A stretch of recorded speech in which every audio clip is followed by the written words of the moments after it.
எரேமியாவின் தீர்க்க தரிசன புஸ்தகத்திலே 39ஆம் அதிகாரத்தை நாம் எல்லாரும் எடுத்துக்கொள்ளலாம்.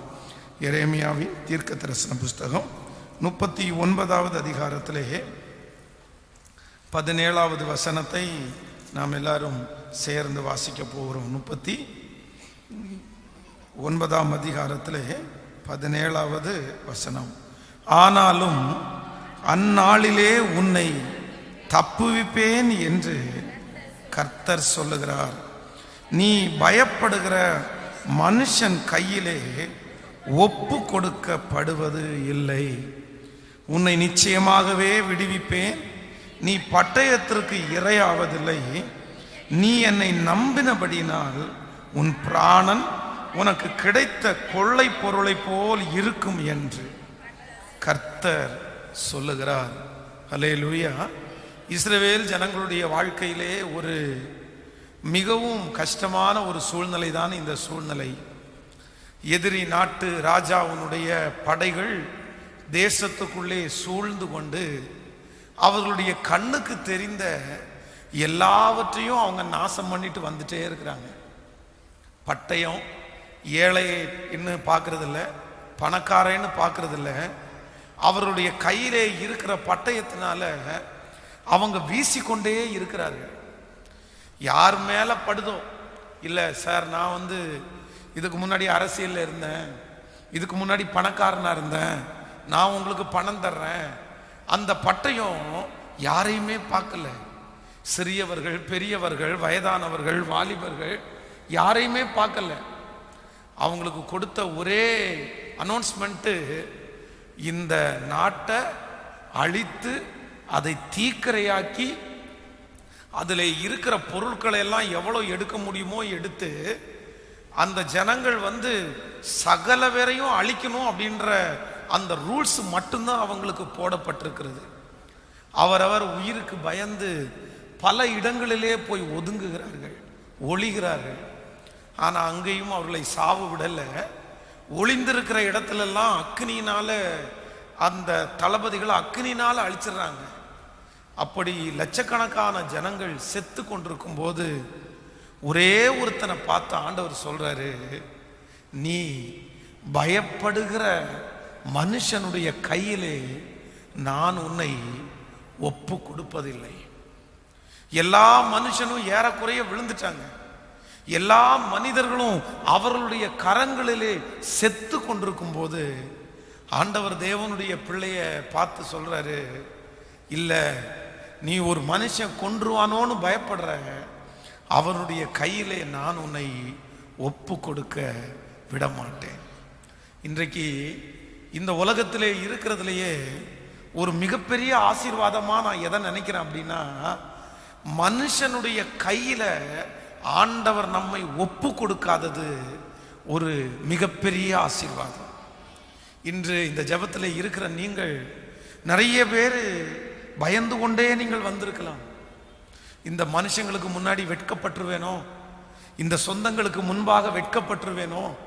நீங்க எப்ப வெட்கப்படுவீங்கன்னு பார்த்துட்டு தான் இருக்கிறாங்க ஒரு கூட்டம் உங்களுடைய அழிவை எதிர்பார்த்து கொண்டிருக்கிறார்கள். ஆனா ஆண்டவர், நீங்களும் கூட அப்படிப்பட்ட பயத்தோடு கூட இருக்கலாம். பாஸ்டர் அப்படி ஒண்ணு நேர்ந்துருமோன்னு நினைக்கிறேன். அவன் அப்படிதான் நினைச்சிட்டு இருக்கிறான். எனக்கும் இப்ப பயமா இருக்கு. அவன் முன்னாடி கை கட்டி போய் நிற்க வேண்டிய ஒரு சூழ்நிலையில நான் தள்ளப்பட்டுருவேனோ அப்படின்னு நான் பயமா இருக்குது. ஆனால் ஆண்டவர் இன்றைக்கு வாக்கு கொடுக்கிறார். 2021 ஆண்டு ஆண்டவர் உங்களை மனுஷனுடைய கையில கொடுக்க மாட்டேன் என்று கர்த்தர் வாக்கு கொடுக்கிறார். ஒருவேளை இன்று இந்த ஜெபத்திலே இருக்கிற யாரோ ஒருத்தர் நீங்கள் மனுஷனுடைய கையிலே சிக்கி கொண்டிருக்கலாம். ஒரு வாலிப தங்கச்சியா இருக்கலாம், ஒரு தம்பியா இருக்கலாம், ஒரு குடும்பஸ்தனா இருக்கலாம். ஃபர்ஸ்ட் நான் ஒரு மனுஷனுடைய கையில சிக்கி இருக்கிறேன். அந்த மனுஷன் ஒவ்வொரு நாளும் என்னை மிரட்டி கொண்டிருக்கிறாங்க, என்னை பயமுறுத்தி கொண்டிருக்கிறாங்க, என்னை வாழ விடல. நான் தற்கொலை செய்தலாமான்னு நினைக்கிறேன். அந்த மனுஷனுடைய டார்ச்சர் அப்படி என்ன டார்ச்சர் பண்றாங்க. என்னை சாப்பிட விடுறதில்லை, என்னை தூங்க விடுறதில்லை. அப்படி ஒரு மனுஷனால நான் சித்திரவதைப்படுத்தப்படுறேன் அப்படின்னு யாரோ ஒருத்தர் இந்த ஜெபத்துல நீங்கள் கேட்டுக்கொண்டிருப்பீர்களே. ஆனால் ஆண்டவர் இன்றைக்கு உங்களுக்கு தான் வாக்கு கொடுக்கிறாரு. இல்ல, உனக்கு விரோதமா இருக்கிற அந்த மனிதன் நீ தேடியும் காணாத அளவிற்கு கர்த்தர் அந்த எதிரியை துரத்தி விட்டு, அந்த எதிரியை கர்த்தர் துரத்தி விட்டு உங்களை அந்த இடத்துல வெற்றி சிறக்க பண்ணி ஒரு நாளும் அவர்கள் ஜெயிக்க போவதில்லை.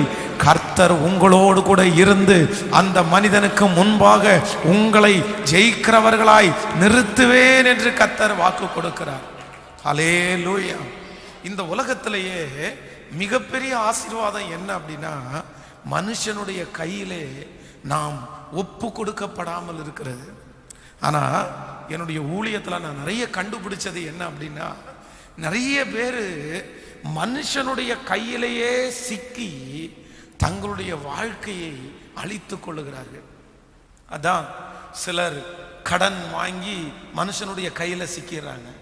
பொருட்களை வாங்கி இல்லைன்னா அன்பு செலுத்தி ஏதோ ஒன்றில் நிறைய நல்ல மனிதர்களை, சாதிக்க வேண்டியவர்களை, உயர வேண்டியவர்களை மனுஷங்க அப்படியே கட்டி போட்டிருக்கிறாங்க.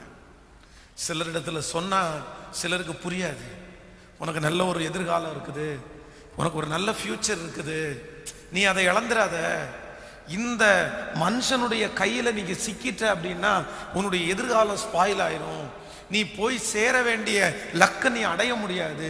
உன்னை கர்த்தர் எங்கேயோ கொண்டு போய் வைக்க போறாரு.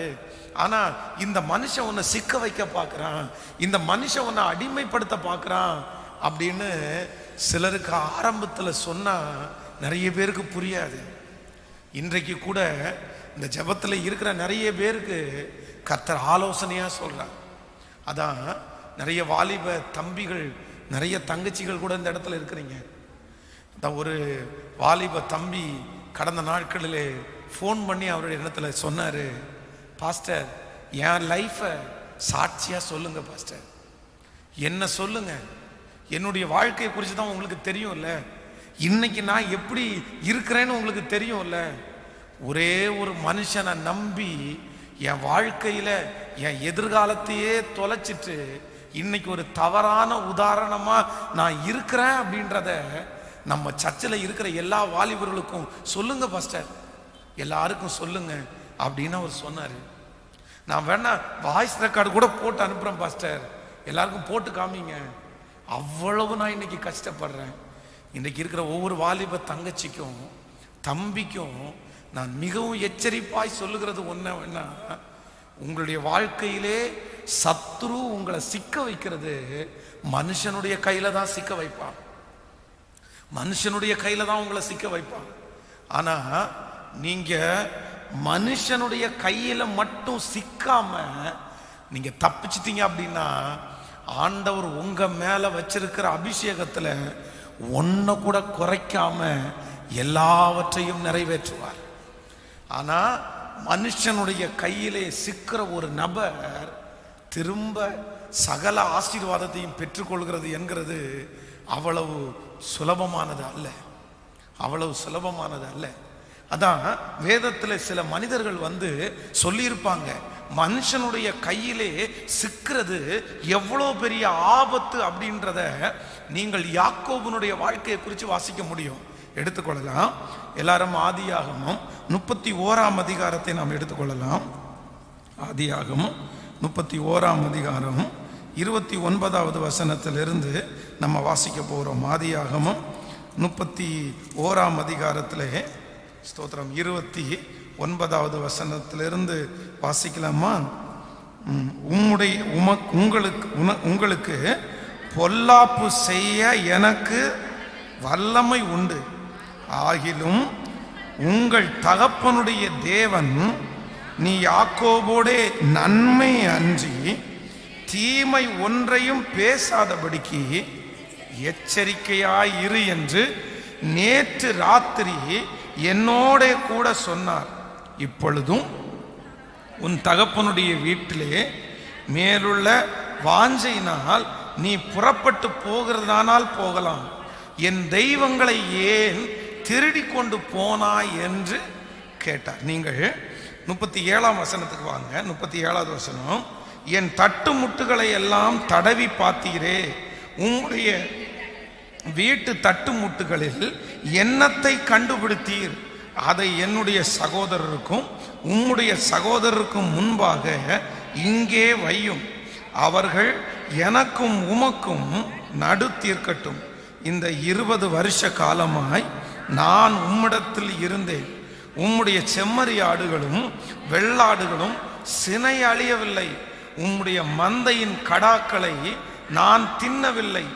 பீருண்டதை நான் உம்மிடத்திற்கு கொண்டு வராமல் அதற்காக நான் உத்தரவாதம் பண்ணினேன். பகலில் களவு போனதையும் இரவில் களவு போனதையும் என் கையில் கேட்டு வாங்கினீர். பகலிலே வெயிலும் இரவிலே குளிரிலும் என்னை பட்சித்தது. நித்திரை என் கண்களுக்கு தூரமாயிருந்தது. இவ்விதமாய் பாடுபட்டேன். இந்த 20 வருஷ காலம் உம்முடைய வீட்டில் இருந்தேன். 14 வருஷம் உம்முடைய 2 குமாரத்திகளுக்காகவும் 6 வருஷம் உம்முடைய மந்தைக்காகவும் உம்மிடத்தில் சேவித்தேன். 10 முறை என் சம்பளத்தை மாற்றினீர். என் பிதாவின் தேவனாகிய ஆபிரகாமின் தேவனும் ஈசாக்கின் பயபக்திக்குரியவரும் என்னோடு இராமற் போனால் நீர் என்னை இப்பொழுது என்னை வெறுமையாய் அனுப்பியிருப்பீர். தேவன் என் சிறுமையும் என் கையின் பிரயாசத்தையும் பார்த்து நேற்று ராத்திரி உம்மை கடிந்து கொண்டார் என்று சொன்னான். கவனிங்க, என் பிதாவின் தேவனாகிய கர்த்தர் என்னோடே இராமற் போனால் நீர் என்னை வெறுமையாய் என்னை அனுப்பி இருப்பீர். யார் சொல்றா? யாக்கோபு யார்கிட்ட சொல்றான்? லாபான் என்கிற சொந்த மாமனார். ஹலோ, நல்லா கவனிங்க. லாபானுக்கு 2 பொட்ட பிள்ளைங்க. அந்த 2 பொட்ட பிள்ளைங்களையும் ஒரே மனுஷன் கல்யாணம் பண்ணி இருக்கிறான்.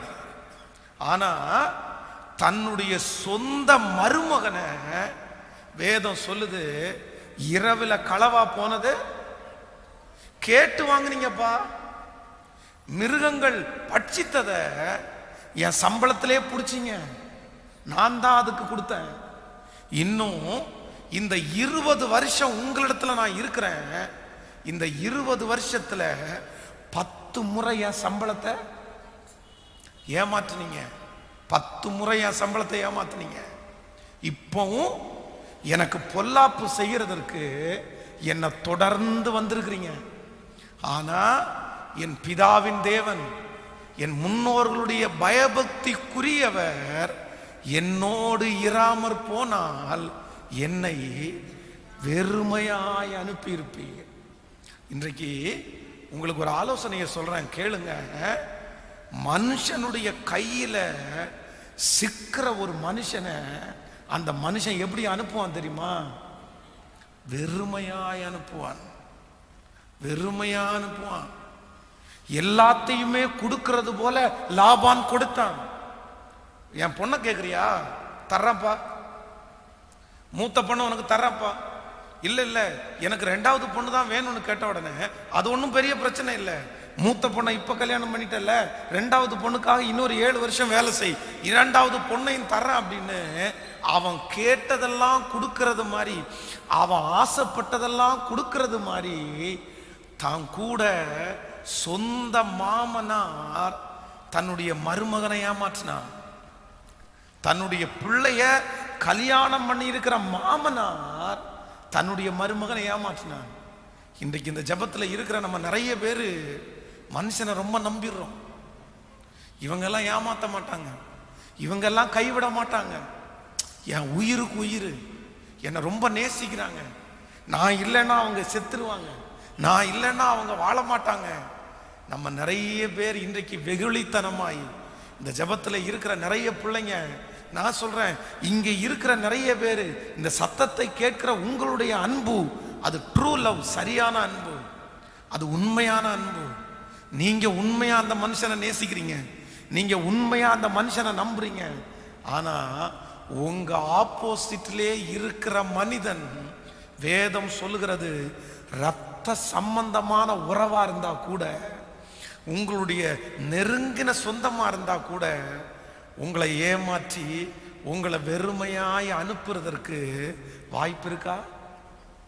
வாய்ப்பு இருக்கா? ஸோ ஆண்டவர் இன்னைக்கு என்ன வாக்குரைக்கிறாருன்னா, நீங்க 2021வது வருஷத்துக்குள்ள போகும்போது நீங்க ரொம்ப ஜாக்கிரதையா இருக்க வேண்டியது யாருக்கு ஜாக்கிரதையா இருக்கணும் அப்படின்னா, மனுஷனுக்கு ஜாக்கிரதையா இருங்க.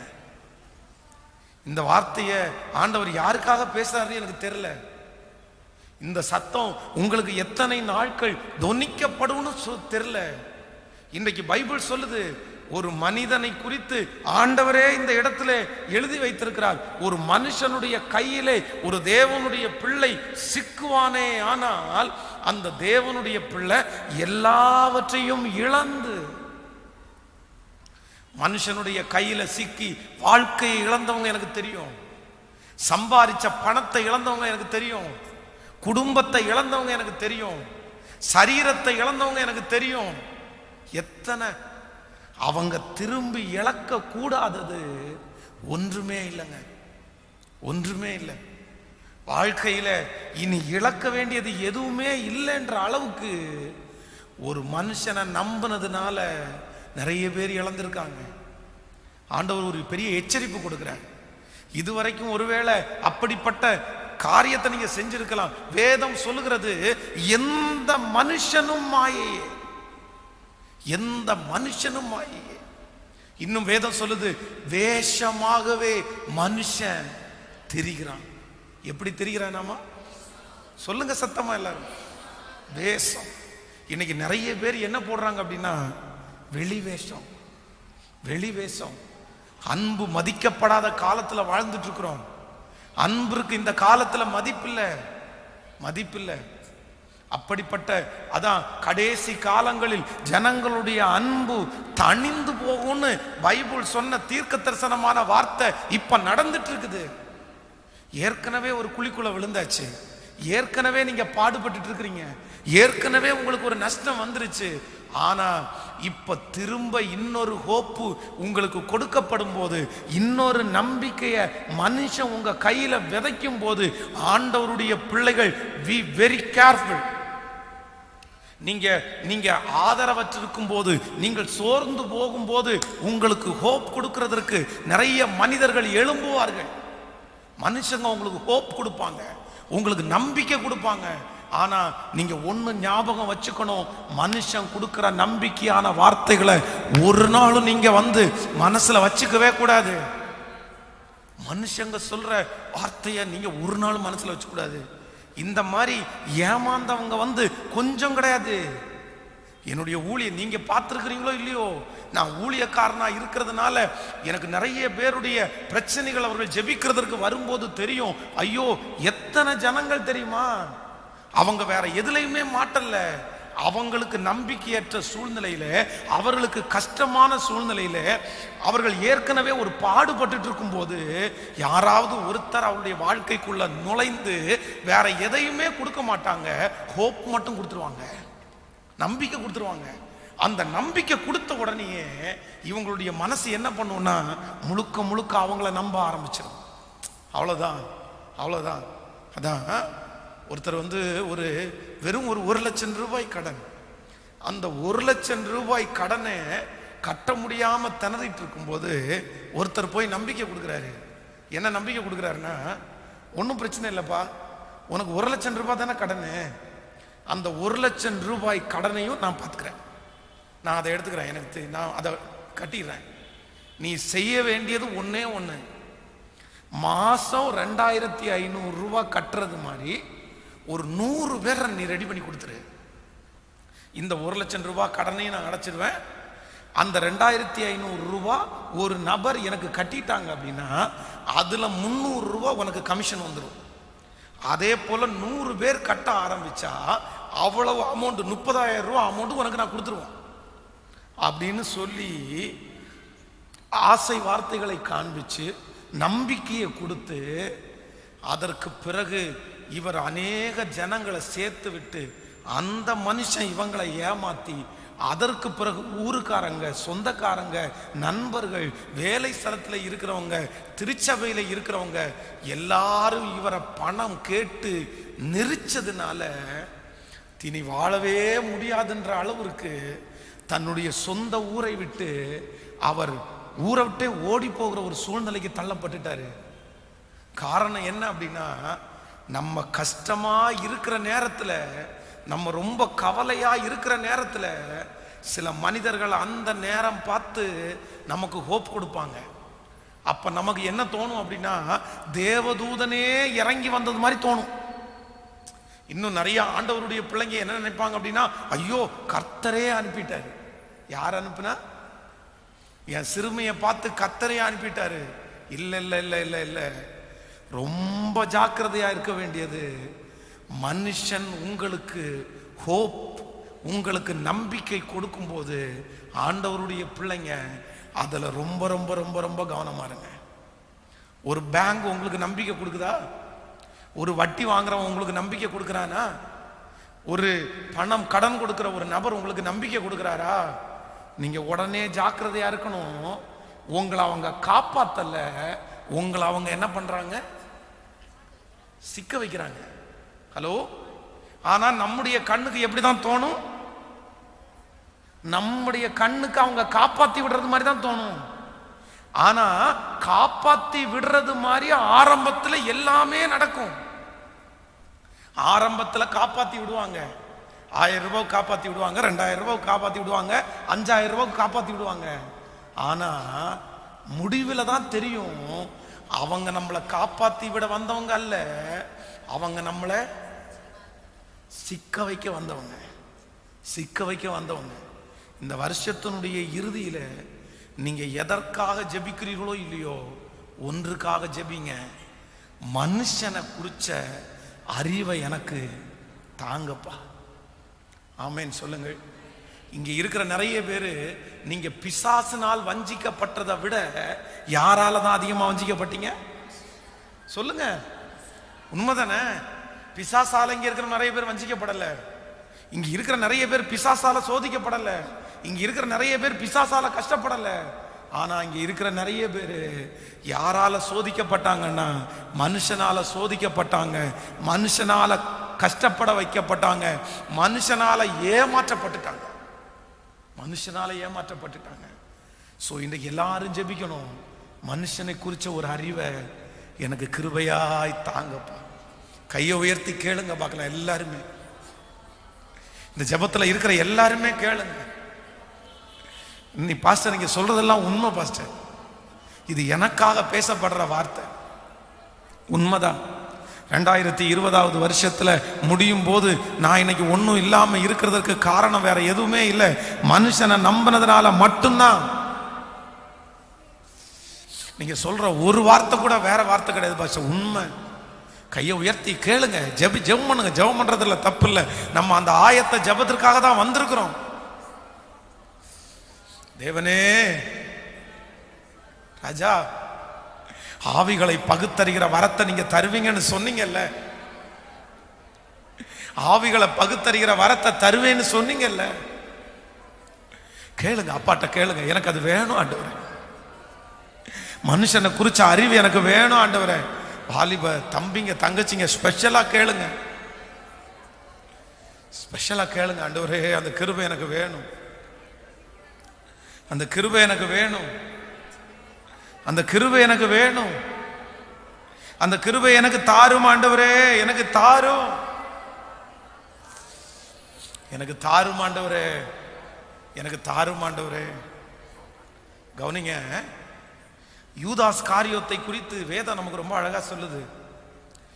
யூதாஸ் காரியோத் தன்னுடைய வாழ்க்கையிலே தேவ மகிமையை இழக்கிறதற்கு யார் காரணம் அப்படின்னா, மனுஷன் தாங்க காரணம். அழகா ஆசை வார்த்தையை அவங்களுக்கு காமிச்சாங்க. அதான் ஏற்கனவே இவன் பணப்பையில கையில வச்சிருக்கிறவன், அதனால இவனுக்கு என்ன ஆச்சு அப்படின்னா, கொஞ்சம் பண ஆசை இவனுக்குள்ள ஒட்டிட்டே இருக்குது.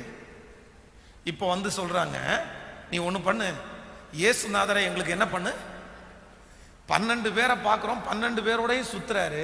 12 பேரும் எப்படி இருக்கிறாங்க? ஒரே மாதிரி இருக்கிறாங்க. இன்னும் அவரோட சுத்துற ஒரு கூட்டமே அவரோட இருக்குது.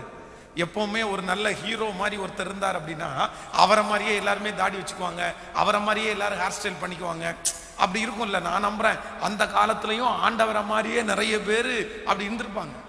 அதனால அடையாளம் கண்டுபிடிக்க முடியாதனால நீ எங்களுக்கு சரியா கண்டுபிடிச்சு கொடுத்துரு, நாங்க உனக்கு என்ன பண்றோம், 20 வெள்ளிக்காசு உனக்கு கொடுத்துட்றோம்ப்பா, உனக்கு 30 வெள்ளிக்காசு உனக்கு நான் கொடுத்துட்றோம்ப்பா அப்படின்னு சொல்றாங்க. உடனே இவன் என்ன பண்ணிட்டான்? ஒத்துக்கிட்டான். இவன் என்ன நினைச்சிட்டுப்பான் அப்படின்னா, யூதாசு ஏற்கனவே ஆண்டவர் எத்தனையோ இடத்துல இருந்து என்ன பண்ணிட்டாரு, அழகா மறைஞ்சு போயிட்டாரு, தப்பிச்சு வந்துட்டாரு. இவன்கிட்ட நம்ம பணத்துக்கு பணம் வாங்கினது மாதிரி ஆச்சு. ஆண்டவரை காட்டி கொடுத்த அடுத்த நிமிஷத்துல அவர் என்ன பண்ணிடுவாரு, எஸ்கேப் ஆயிடுவாரு, நமக்கு வெள்ளிக்காசு லாபம் அப்படின்னு நினைச்சிட்டார். ஆனா வேதம் சொல்லுது ஆண்டவருடைய சித்தம் அதுவா இருந்துச்சு. ஆண்டவர் தன்னை ஒப்பு கொடுத்தார். அதற்கு பிறகு இவரை பிடிச்சிட்டாங்க, இவரை சிலுவையில் அறைய போறாங்கன்னு தெரிஞ்ச உடனே ஐயோ நம்ம வாங்கின பணம் தப்பா வாங்கிட்டோன்னு திரும்ப அவங்கள்ட்டே போறான். போய் என்ன சொல்றான் அப்படின்னா, குற்றமில்லாத ரத்தத்தை நான் காட்டி கொடுத்துறதுனால பாவம் செஞ்சேன்னு அந்த பணத்தை ரிட்டர்ன் வாங்குறதுக்காக கொண்டு போகும்போது அவங்க ஒரே வார்த்தையில சொல்லி முடிச்சிட்டாங்க, அது உன் பாடு. நான் சொல்றேன், இந்த வார்த்தையை எழுதி வச்சுக்குங்க. இந்த உலகத்துல இருக்கிற நிறைய மனுஷங்க உங்களை சிக்க வச்சுட்டு கடைசியில என்ன வார்த்தை தான் சொல்லுவாங்க சொல்லுங்க, அது ஓம்பாடு. என்ன டிஸ்டர்ப் பண்ணாத, அது ஓம்பாடு, அது ஓம்பாடு. உங்க வாழ்க்கையில கூட இப்படிப்பட்ட அனுபவங்கள் இருந்திருக்கும், இப்படிப்பட்ட அனுபவங்கள் இருந்திருக்கும். கடைசியில் நான் என்ன பண்ண முடியும், நீ தானே அப்படி பண்ண, நீயும் தானே அதுக்கு ஒத்துக்கிட்ட, நீ தானே அதை செஞ்ச, நீ தானே கோஆபரேட் பண்ண, இப்போ நான் என்ன பண்ண முடியும். கடைசியில யூதாஸ் காரியத்தை போல அனாதையாய் நிக்கிறது யார் தான் நிப்பீங்க அப்படின்னா, நம்ம தாங்க நிப்போம், நம்ம தாங்க நிப்போம்.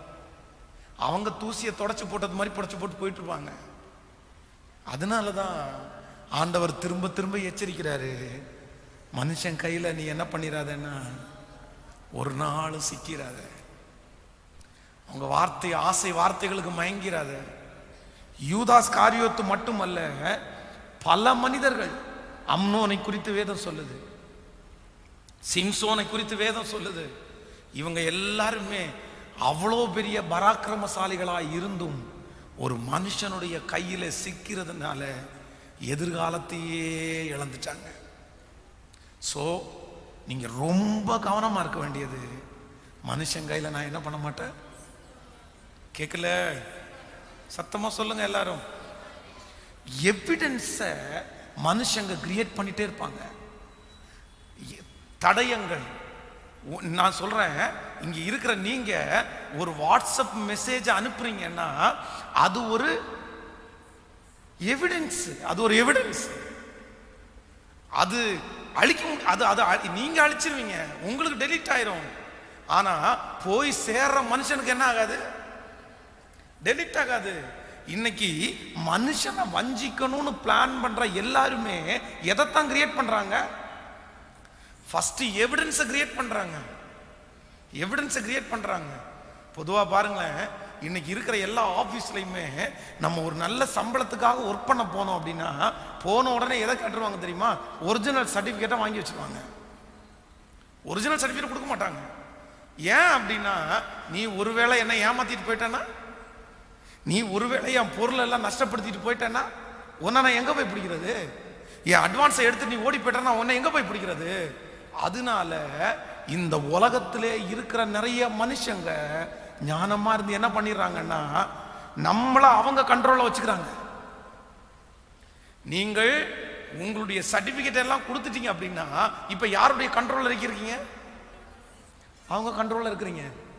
அவங்க என்ன சொல்றாங்களோ அதை நம்ம என்ன பண்ணி ஆகணும்.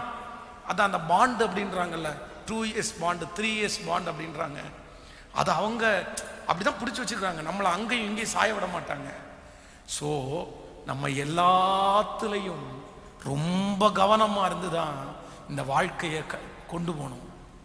இல்லை அப்படின்னா ஆண்டவரே ஆண்டவரேன்னு கூப்பிட்டாலும் கர்த்தர் உங்களை என்ன பண்ண முடியாது, உங்களுக்கு பதில் கொடுக்க முடியாது. ஏன்னா கர்த்தர் ஏற்கனவே சொல்லிட்டாரு, மனுஷன் மேல நீ என்ன வைக்காத, நம்பிக்கை வைக்காத. நாசியிலே சுவாசம் உள்ள மனிதனை நம்புவதை பார்க்கலும் கர்த்தர் மேல் பற்றுதலா இருப்பதே நல்லதுன்னு கர்த்தர் ஏற்கனவே சொல்லிட்டாரு. அதற்கு பிறகு நீங்க கெஞ்சி அழுது எந்த பிரயோஜனமும் இல்லை. ஸோ இன்றைக்கு ஆணித்தரமாய் ஒரு தீர்மானம் நான் எடுக்க போறேன். நான் மனுஷங்களிடத்துல ஜாக்கிரதையாக தான் இருப்பேன். அந்த ஞானத்தை ஆண்டவர் எனக்கு இன்னைக்கு கிருபையாய் கர்த்தர் ஈவாய் தருவாராக. ஹல்லேலூயா. நான் ஜெபித்து முடிக்க போறேன். நாளைக்கு காலையில் திரும்பவும் நமக்கு 5 மணிக்கு ஆராதனை இருக்குது. இன்னைக்கு முடிச்சுட்டு அப்ராட்ல ஒரு லைவ் ஒரு மீட்டிங்கில் நான் பேசுகிறேன். அதற்காக நான் இன்னைக்கு உங்களை ஜெபித்து முடிக்கிறதற்காக நான் ஆசைப்படுகிறேன். எல்லாரும் ஆண்டவருடைய சமூகத்தில் இந்த ஜெபத்திற்காக ஆண்டவரிடத்தில் கேளுங்க. ஆனால் ஆண்டவர் வாக்கு கொடுத்துக்கிறாரு, நீ பயப்படுகிற மனுஷனுடைய கையிலே நான் உன்னை விட்டு கொடுக்க மாட்டேன். ஒருவேளை அப்படி ஜெபிக்க வைக்கிறதற்காக தான் இந்த ஜெபத்துல ஆண்டவர் உங்களை கொண்டு வந்திருக்கலாம். எல்லாருமே 2021 வருஷம் மட்டும் இல்லப்பா, நான் சாகிற வரைக்கும் எனக்கும் என் பிள்ளைகளுக்கும் என் வம்சத்துக்கும் இந்த வாக்குத்தத்த வசனம் ஆமென் என்று நடக்கணும். இதை அனுபவிச்சவங்களுக்கு மட்டும்தான் தெரியும் இதனுடைய வலி. மனுஷனுடைய கையில சிக்கினவங்களுக்கு மட்டும்தான் தெரியும் இதனுடைய வலி. நான் நம்புறேன், அப்படி சிக்கி போன நிறைய தகப்பனார், நிறைய தாயார், நிறைய வாலிப தம்பிங்க தங்கச்சிங்க இருப்பீர்களே, ஆனால் இந்த சாபம் அதோட முடிஞ்சிடட்டும். இனி இருக்கக்கூடாது. ஒரு நிமிஷம் கவனிங்க. சிலர் ஒரு டைம் சிலர் இப்படி சிக்கினா கூட பரவாயில்ல. ஆனா ஒரே காரியத்துல திரும்ப சிக்கிறத நினைச்சாதான் ரொம்ப கஷ்டமா இருக்கு. ஏற்கனவே ஒரு இடத்துல நீ இந்த மாதிரி அடிபட்டு தானே வந்த, ஏற்கனவே ஒருத்தர் இப்படி உன்னை ஏமாத்தியாச்சு இல்ல, ஏற்கனவே ஒரு டைம் எல்லாத்தையும் இழந்து தானே வந்து நிக்கிற, 2வது டைமும் 3வது டைமும் அதே தப்ப திரும்ப பண்ணுனா நீ வெளியே வருவேன்னு நினைச்சா என்னங்க? நமக்கு மூளையே இல்லையா? ஒரு கூண்டு இருக்குது, அந்த கூண்டுக்குள்ள காலடி எடுத்து வச்சுட்டோம்னா அது க்ளோஸ் ஆயிடும். இதுதான் அதனுடைய டிஃபால்ட்டா. அதான் வச்சுங்க, ஒரு கூண்டு, அதுக்குள்ள கால் வச்ச உடனே அது க்ளோஸ் ஆயிடும். ஏற்கனவே ஒரு டைம் கால் எடுத்து வச்சு என்ன ஆயிடுச்சு, அந்த கூண்டு க்ளோஸ் ஆயிடுச்சு. ஆனா ஆண்டவர் கிருபையா இரக்கமா ஏதோ ஒரு பரிசுத்தவான அனுப்பி வார்த்தையை அனுப்பி உங்களை என்ன பண்ணிட்டாரு, வெளியே கொண்டு வந்துட்டாரு. ஆனா அந்த கூண்டு அங்கேதான். நான் சொல்றேன், திரும்பவும் அந்த கூண்டுக்குள்ளேயே போனா அது திரும்ப மூடாதுன்னு நீங்க நினைச்சா உங்க மூட நம்பிக்கை தானே. சொல்லுங்க. இந்த ஜபத்துல இருக்கிற யாரோ ஒருத்தட்ட ஆண்டவர் பேசிட்டு தான் இருக்கிறார். நிறைய பேர் என்ன நினைக்கிறாங்க தெரியுமா, ஒரு டைம் மூடிச்சு இன்னொரு டைம் நான் ஞானமா என்ன பண்ணிடுவேன், சொல்லுங்க, நான் ஞானமா உள்ள போயிருவேன்னு நினைக்கிறாங்க. ஆனா அந்த கூண்டுக்கு டிஃபால்ட்டா உள்ள போனா மூடணும்ன்ற ஒரு வரைமுறை எழுதப்பட்டிருச்சு. அதை மாற்ற முடியாது. வாலிப தம்பி தங்கச்சி ரொம்ப கேர்ஃபுல்ப்பா. அதுவும் ஸ்பெஷலா வாலிப தங்கச்சிங்களுக்கு உங்களுக்கு ரொம்ப அன்பா சொல்றேன். ஒரு தகப்பனை போல உனக்கு சொல்றேன் சாமி, தகப்பனை போல சொல்றேன். உன் வாழ்க்கையை மட்டும் நீ வீணடிச்சிடாதப்பா. யாரையுமே நம்பிராத.